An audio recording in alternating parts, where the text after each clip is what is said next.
if education is only as valid as the message that is taught, then is it not time we reinvent the wheel and the truth we teach rethought? For our history is plagued with horror and does not represent all people's perspectives and what they underwent. For the past has been taught through the eyes of the conqueror, all blood on his hands justified, and greed a plague he can eradicate, his desire always unsatisfied. For Canada, it was not found, its land, it was not free. We need to take ownership of our past and teach true history. For if education is available, then is not ignorance our choice? Thus only by educating ourselves can we become the oppressed's voice. Their silence, it is deafening and echoes with each generation, while we overdose to numb the truths, a society on medication. Because it is easier to ignore than acknowledge our contribution to the marginalization of societies, our greed, global pollution. The power of education isn't just in a degree.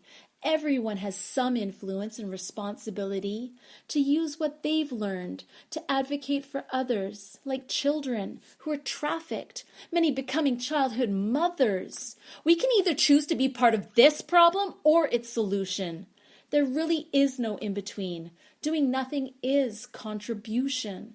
Thus, in order to have an impact and live a life dedicated to change, I'm venturing on a journey, and my vision is long range. It's not so much about the grades, rather the knowledge that I glean, and my ability to live through example and hegemony contravene.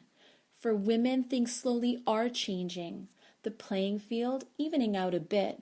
Schooling, though, suggests I'm an intellectual, not just the extension of a tit. For misogyny and hegemony are still far too prolific.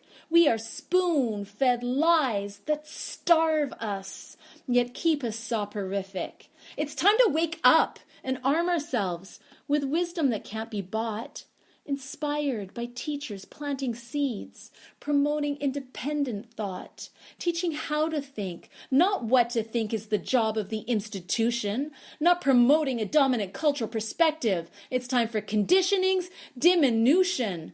Thus I turn to education to be armed in a world still dominated by male scholars. For me, it's about human rights, not about self-promotion or the quest for dollars.